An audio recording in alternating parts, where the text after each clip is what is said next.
Unpregnant is the topic of discussion right now.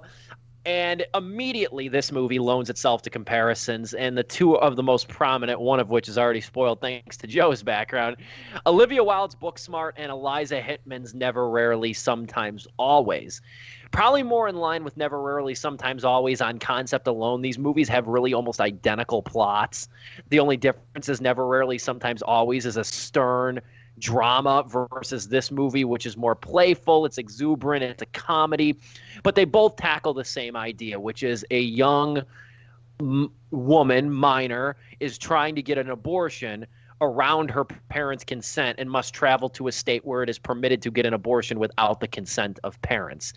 And Never, Rarely, Sometimes, Always, I believe they're on the East Coast. I think they go to Jersey, I want to say. I think they go from New York to New Jersey or the other way around. I'm blanking on that. In this movie, they go from Missouri to Albuquerque, which that's a freaking haul. Like, that's a haul of a drive if I ever heard one, to go to Albuquerque. But sacrifices must be made. The film was directed by Rachel Lee Goldenberg, who also did, as I mentioned earlier, this year's Valley Girl remake. And she's definitely a stylistic director. I mean, having seen Valley Girl and now having seen this within about a 4-month span, she's got a way with visuals here. She's a fan of big sequences. And while that helps Unpregnant in some capacity, it also hurts it. We'll talk about that later. But this movie is really carried by Haley Lou Richardson and Barbie Ferreria in their chemistry. They're an effervescent duo. This is one of Barbie Ferreira's first movies. And Haley Lou Richardson's been around a while. She was in 5 Feet Apart. She was in The Bronze. She was in a really underseen movie with John Cho called Columbus. And she's great. Haley Lou Richardson, honestly, is one of my favorite actresses. I like her a lot. I think she's, like I said, a vibrant personality. And I said it the same thing after 5 Feet Apart that I'm going to say with Unpregnant. That woman must have a tremendous chiropractor, because she's got to be dog tired and worn out from carrying these movies on her back and shoulders. She really must be, because she does it again with this. Unpregnant is better than 5 Feet Apart, and it's pretty good. I'm not going to lie. I'm not going to sit here and say that I did not laugh a lot during this movie and there's not a lot to like, but there's just a handful of things about it, and it's mainly in the incredulous department that make this movie a bit harder to wrap your arms around completely. There's a lot of narrative conveniences and such in this movie. There's a lot of exaggerated kind of caricatures outside of the core duo that sort of hamper it. Joe's nodding in agreement. I'll toss it over to him. What do you think, Joe? I agree with you in that regard. I'll get to that in a bit, but I'll start with my general thoughts. As you can see, I did the Booksmart comparison because immediately when I saw the trailer, it reminded me of that. Even the font of the movie reminds me of the same font of Booksmart. The thing, though, is that right off the bat, I do think that both the actresses did a good job. Haley Lou Richardson and Barbie, how do you pronounce her last name? Ferreria? Ferreira. Wow, I was way off. I thought I saw a C in there. Ferreira, yeah. Okay. Those two, they are great. The only thing is that I never bought them being friends, honestly. I get, the movie is about them repairing their friendship, but it's just, there were so many times that the movie had a narrative detour that one just completely started taking away from the whole plot is her trying to get to this area before her parents find out and everything, and they take every detour possible to make this trip long as possible. And the entire time I was sitting there, and I hate to draw comparisons, but it really started coming to me halfway through the movie. I'm like, damn, in Booksmart, when they had to get to that party, they were fighting to get to that party. Whenever there was a detour, by the end of that scene, though, they were fighting to find out where the main party was at the end of that night. They go to 4 other parties throughout that movie, and they're just okay, but we got to find out where the actual party's at by going to this party. And it's while they're doing this detours, it still feels like the night is still moving, the plot is still moving. With this, whenever they do detours, it feels like a complete different movie. Especially one segment that, I swear to God, I was okay, if this becomes a flat-out horror film, I'm so down for that. Dude, yes. Yes. I was if this honestly, just takes a left turn and it just becomes Get Out, but with abortion.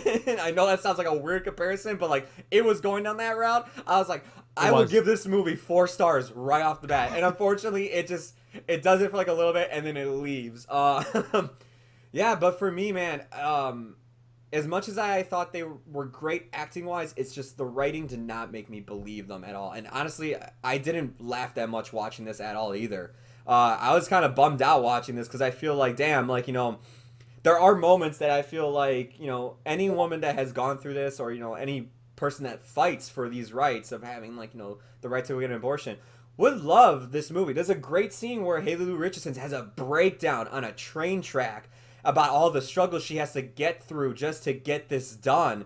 And I was buying it right there. And then Detour happened. And it was just like, damn, you know, like, I guess, like, them trying to do this as a road trip comedy really, like, kind of undermined a lot of the moments for me in this movie. You could do this as a comedy, but I think them trying to do the typical road trip, we gotta have shenanigans left and right, really undermined a lot of this movie for me. Dom, you go ahead. It felt like I really do agree, and it felt like it was just the balance was off. Like there was too many shenanigans, or that fun atmosphere, which this movie absolutely has the right to have. It absolutely can be a comedy, but by the time you get to the end, where inevitably the movie gets a little preachier, and like I really don't even mind that, as long as you make a good point. Or you do it in a way that's compelling. But there's also the context, and I feel like it did not earn it in that way. Yeah. Or it did not earn it in that sense to make it a smooth transition is what I'm trying to say. It's a smooth transition, or rather, you're trying to get a smooth transition, trying to make something effective and something that'll really stick with you. But unfortunately, there's that dissonance because that transition was not there. It did not feel smooth enough, because the fun parts in this movie are super fun. So I did not watch Booksmart, so I did not have the burden of that comparison with me. Otherwise, I probably totally would have, but I didn't have that. So I was having a lot of fun with this movie, and when it had to get to those parts where it needed to be heavier, it didn't deliver the emotional weight that I thought it was trying to go for. Yeah. And I think part of it, again, in terms of like the relationship between the two, I think it has to do with the fact that they start this off right away. Like the first shot is literally her in the bathroom stall, which is fine. Like, okay, that transmits to me that you just want to get this plot going. You want to get moving. You want to get on that road as fast as possible. Awesome. I appreciate that. But then when the relationship between the two mains is contingent on a previous like childhood relationship, it's like there wasn't much of there was like zero built like groundwork. There was zero groundwork actually laid in that relationship, which is also fine so long as you option B, you know, really build that up as you go along. And I felt like there was one scene where they were investing in that, which they did a pretty decent job, you know, investing, but then they stopped doing that, and it became more telling than showing, right? Because there was a flashback, that was the showing, but then after that, it didn't feel enough. So then that leads into my second thing, which is like it's like there's some dropped plot lines here, or plot lines that you start and then, or that you like that were just like not even dropped, but like you never even got it off the ground. So for instance, there is he shows up so late. I wonder if like this is even like a spoiler. He's in the trailer. So Giancarlo Esposito is in the trailer. Okay, cool. Yeah. I didn't watch the trailer, but he shows up, and it's like, okay, cool. Like, is he going to become a character? Dude, he is barely registering in this movie at all. The few seconds, the precious seconds or minute that he's in here, he's milking it for all it's worth. So kudos to you, Mr. Esposito. But other than that, the problem is that by the time you get to the end of his arc, he's treated as if he's been there for like half the movie, and it's like no. And he's ultimately a caricature too. He's a character, which is fine. Again, that's cool, especially if it's a comedy. But you're not there, dude. Or like the race car driver, or the person, the dude at the diner who hurts or helps. I don't know. It's like, okay, cool. Are you gonna follow up on that in any way? Not that it has to. Not that he does have to be there for half the movie, but like, I don't know. I feel like there needs to be some closure there. Yeah, go ahead, Steve. That brings up a point that I had. You know what? One thing that bothered me is that throughout the whole movie, and I will go back because I do disagree with Joe. I did buy these two as friends. I really did buy the end, and I'll get to that in a minute. But I'll say this: the other thing that really irritated me, especially by the end of it, was that they keep inserting Veronica, Haley Lou Richardson's character's boyfriend, Kevin. He keeps going through all these drastic measures to find her and travel to stop her from getting this abortion. The movie keeps interjecting Kevin back into the movie, but it's like, why don't we get Kira, the woman that Bailey, Barbie Ferreira's character, has a crush on? Why don't we find a way for her to come back into the movie? Because like you said, this movie has a great affinity of like finding and dropping characters. And I get though, I mean, part of it in the defense is it's a road movie. So you're obviously passing through a lot of towns and different locales and such.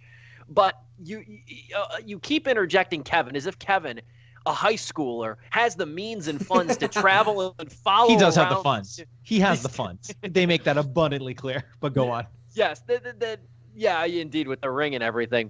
But, like, he's running all around the continental United States trying to find her. But it's like, you couldn't give Bailey another scene with Kira because there was something there. And instead of taking that ride, and they make the joke in the movie, too, because the whole setup is that they're at a carnival and Kira offers a ride to Veronica and Bailey, which they're more than happy to accept.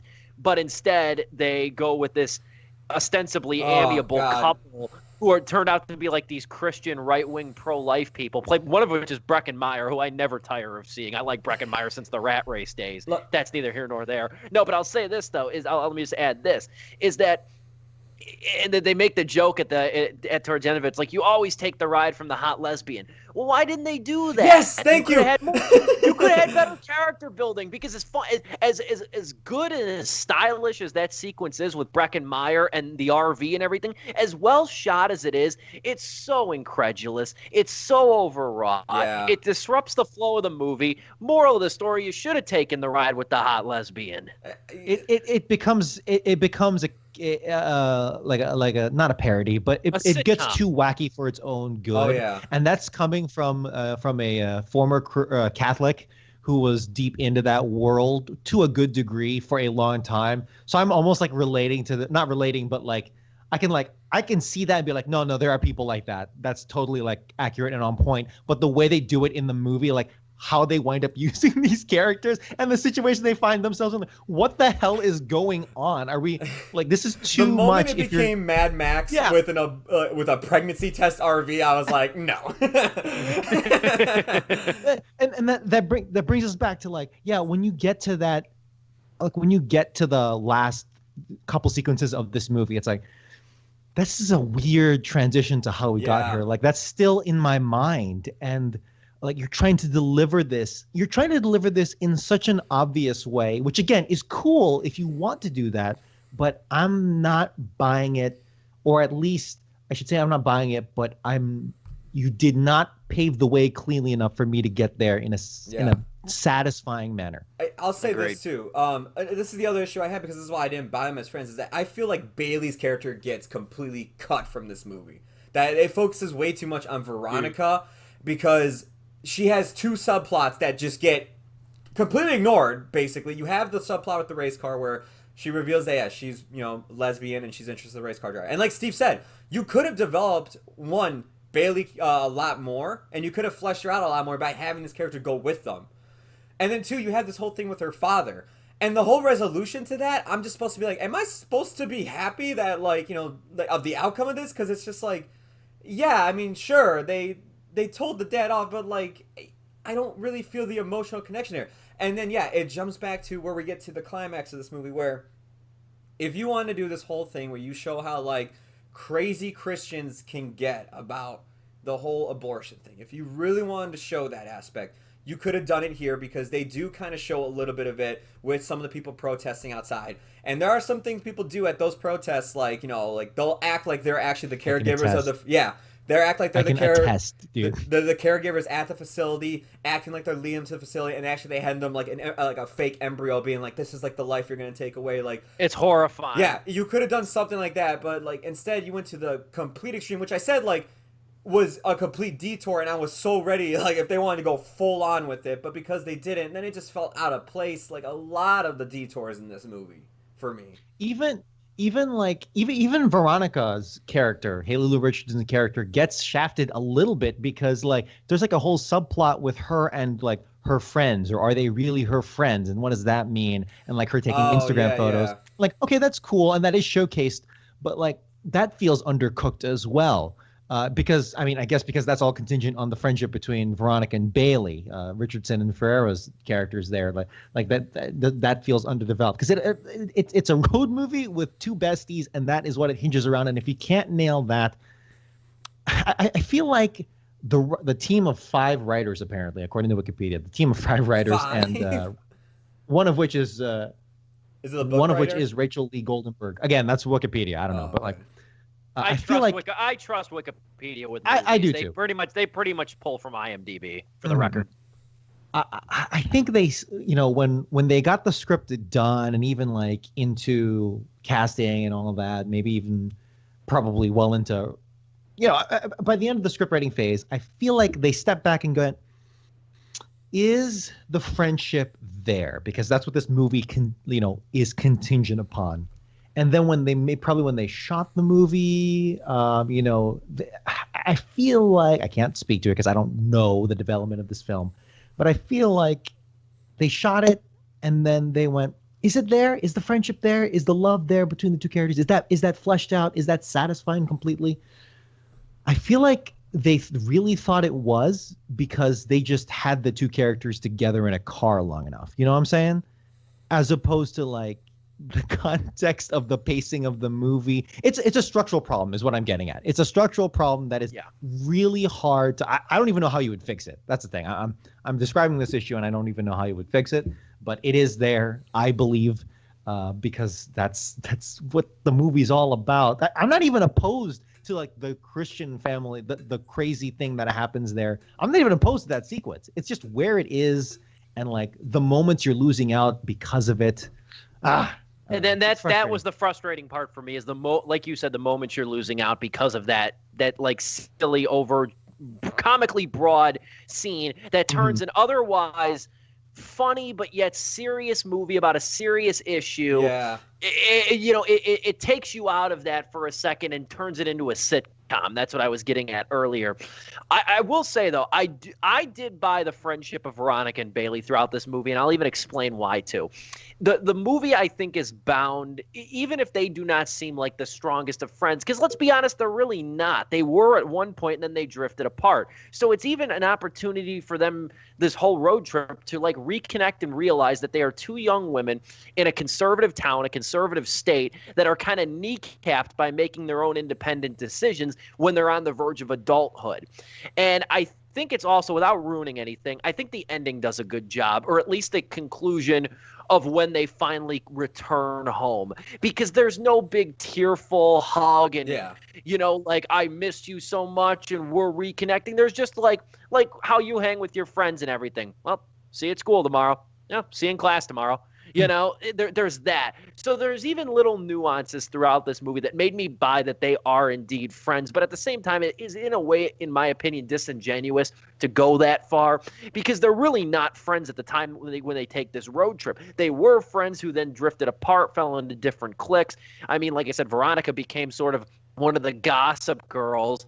And I think I saw a review that summed this up pretty accurately, that Bailey is essentially like this bohemian lesbian character, so they have two staunchly different personalities, and it takes time for them to like mesh and rekindle a little bit. But I will throw into, just for there's one other point, and this is really apropos of nothing.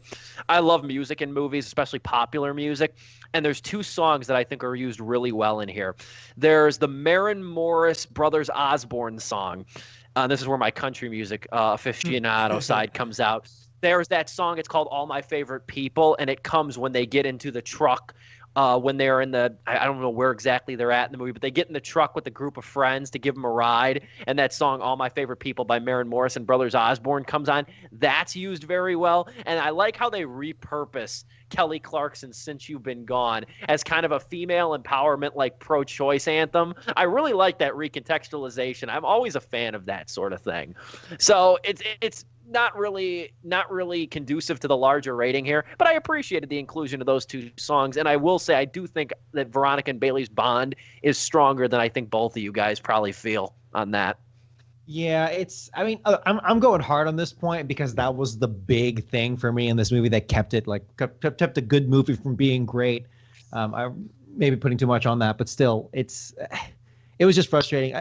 Everything else, like, this hits as a road movie. Like, it is a fun road movie. Also, we're all men. Like, let's acknowledge that, as we do with all these kinds of movies. But let's state it explicitly for isolation. Like, yeah, we're just three dudes. So, like, this topic and like how women connect with each other, that's something we'll just never understand. Yeah. But still, as a road movie in and of itself, it's still solid. It's still there. Like, they hit all the points that they need to.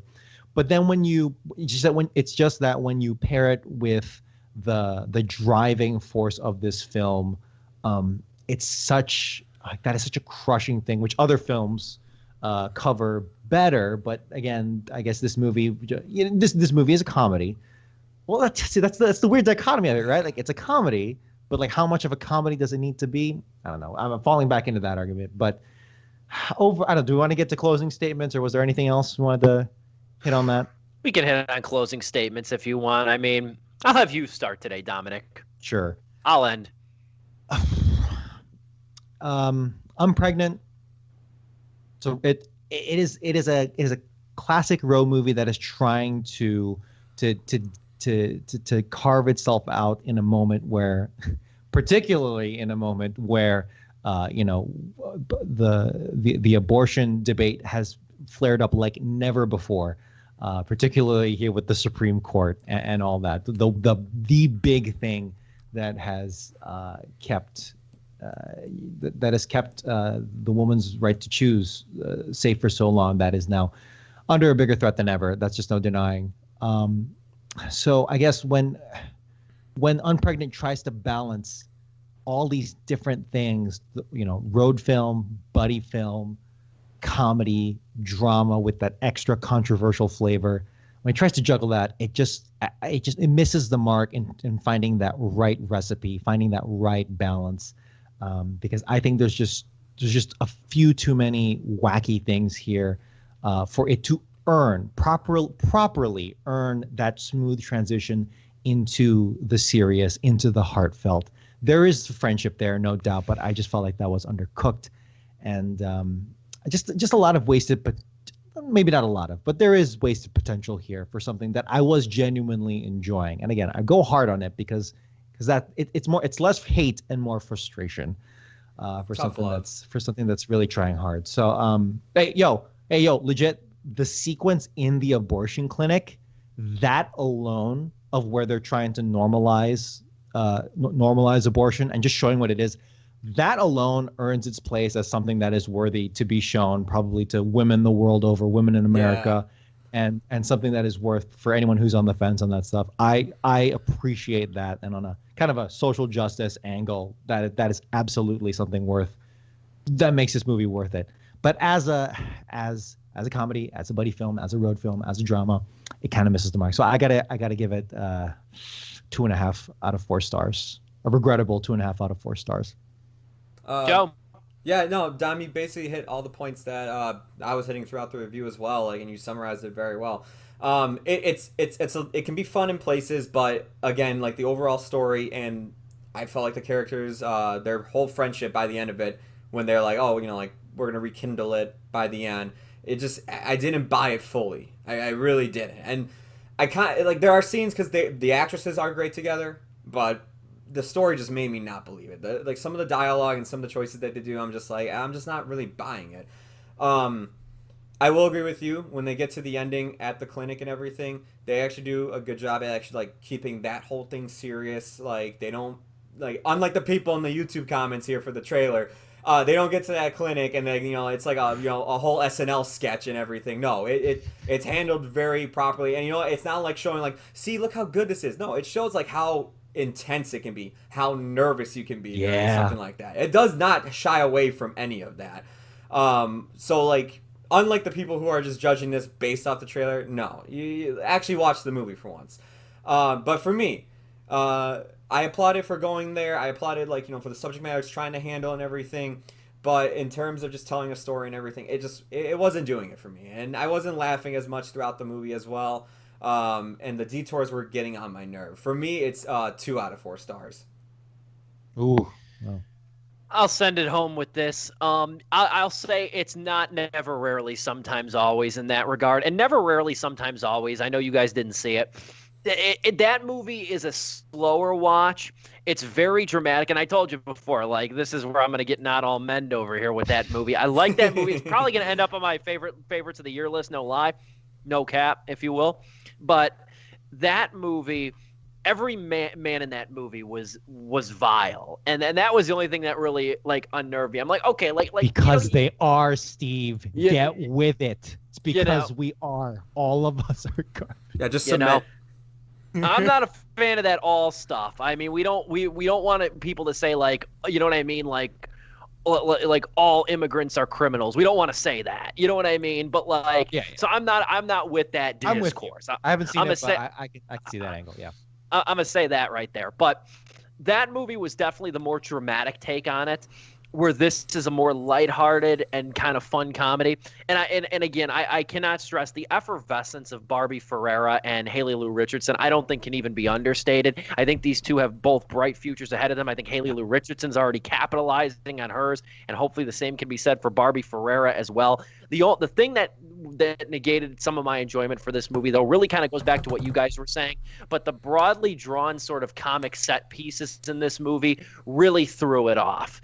And there was a lot of shenanigans. I think Dom said that earlier. A lot of shenanigans in this movie, too, that at a certain point, it's like, going back to Booksmart, they were in such a rush to get to that party, but they seem to have more urgency in that movie than this, and this woman's having a serious operation. But all that aside, I think Rachel Lee Goldenberg's a very good stylistic director in a lot of ways, even though I didn't love that whole sequence with the far-right pro-lifers and the ensuing Mad Max-esque chase. I do think that there was some good visuals at play there. And overall, I will say I'll have to go with Dom on this one for the star rating, 2.5 out of 4 stars. I did enjoy it.